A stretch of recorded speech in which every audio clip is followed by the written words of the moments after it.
On July 1st, the county attorney in Sumner County requested the state to review the 2014 reappraisal that took place this year out of concerns that the volume of changes to the assessments in Sumner County had drastically affected the validity of the reappraisal.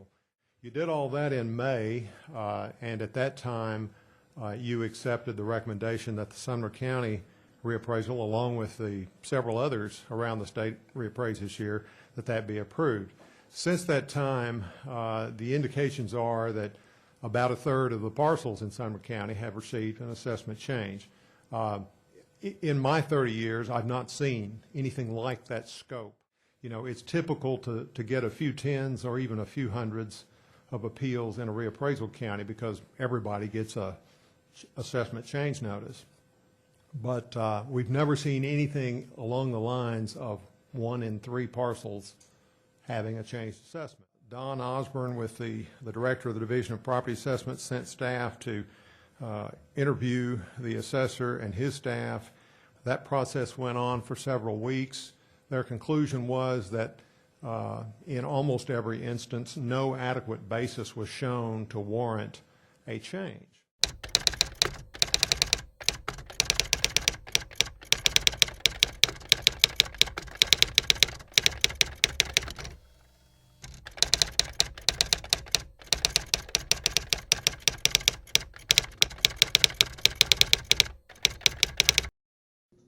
Number of appeals, in my opinion, is really irrelevant.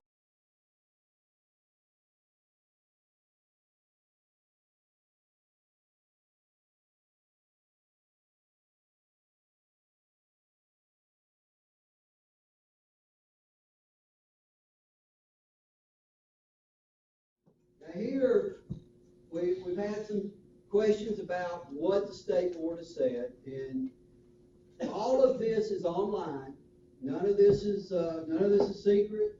You can obtain it from my website. You can go to the state website. But the chairman, Mr. Bennett, this is his comment. I don't believe that he's done anything wrong.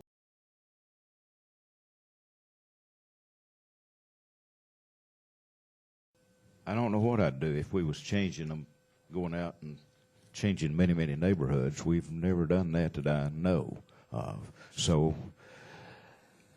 that does put me kind of in a bind on that, but I felt like that when she says, and really and truly, I think she's told the truth. I don't believe that he's done anything wrong. I thought maybe he had on the dates because I didn't know how he could do that many between, I guess the people got them on the 8th, and then we take out a Saturday and Sunday twice.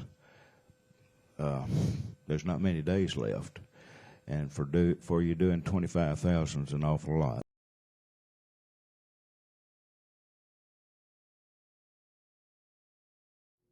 Clear. I have no reason to believe Mr. Isbell has ever done anything illegal, immoral, unethical, or anything like that. So that's not about that.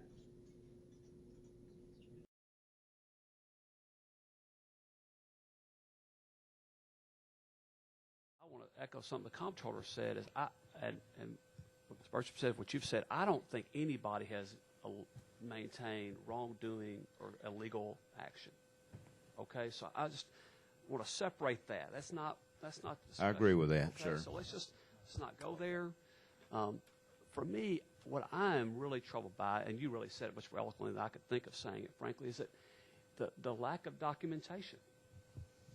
And that's why I asked my question earlier about how that informal hearing process occurs. And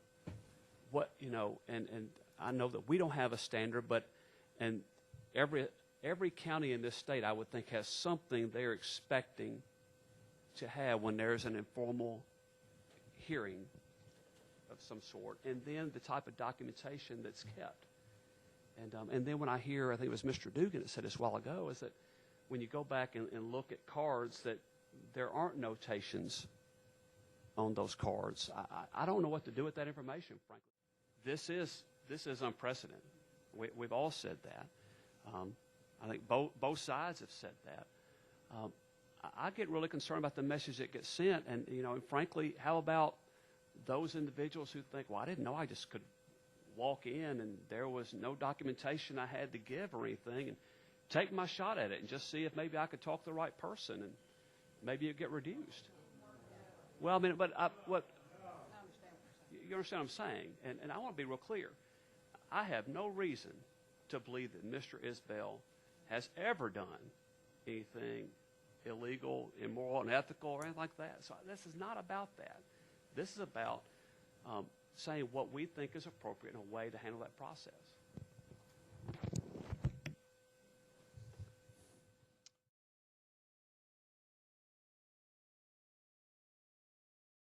You talked a lot during your presentation about standards for the informal process. What are the standards that you use in the Sumner County office? Let me run you through a typical phone call, just to let you know how it works. Taxpayer will call in and they'll say, my taxes are too high. We'll say, sorry, we can't help you with your taxes. Let's talk about your value. So let's discuss your value. Okay, well, my value's too high. My first question is, or whoever's on the phone will say, well, what do you think it's worth and why? They'll give us a value. Say we have $250,000 on the property. They come in and say it's worth $225,000. We'll say, okay, what evidence do you have? They'll either have something or maybe they won't have anything. Here's what we've done in Sumner County. Sumner County, we bought a statistical software package that helps us on the sales comparison approach. What it will do is it will generate values. It works just like line items, like a fee-based appraisal. It will generate a value.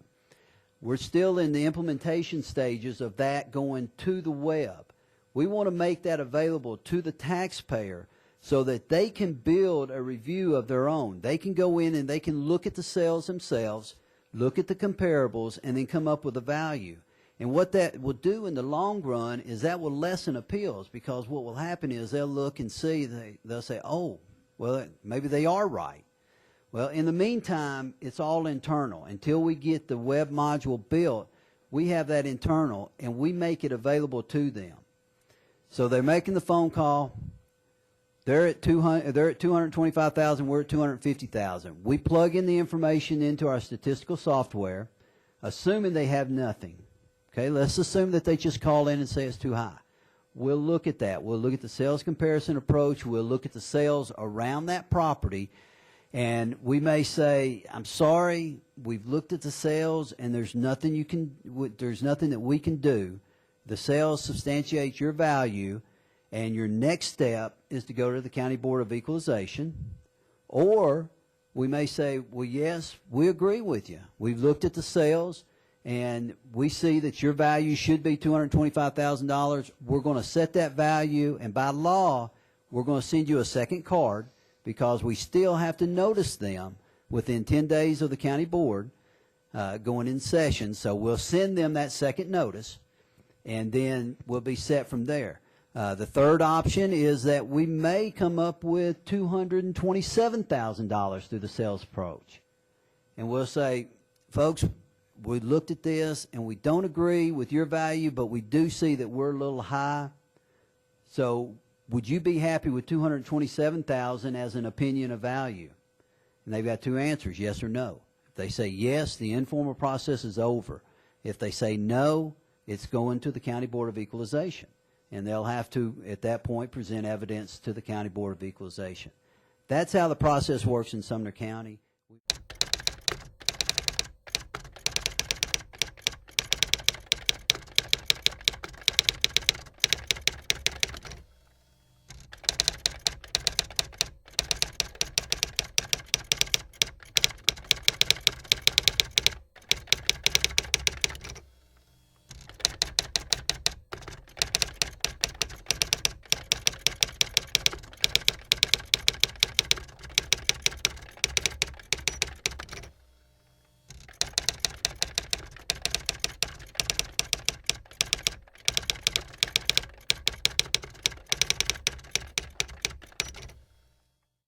But the way these actions were viewed was as predominantly changes by the assessor without an appeal having been filed, whether informal or formal. There were a few hundred appeals acted on by the county board, but most of them were viewed as changes by the assessor, and they occurred after this final value date. Normally, all those informal hearings are conducted before that May final value date. So it's mostly in the timing and the volume here. And faced with those issues, you say, well, what's going on? And from what I understand from the division, the answer was, we're not getting any explanation for what was going on, other than people came in and we made changes, and we don't have the records for why we made the changes.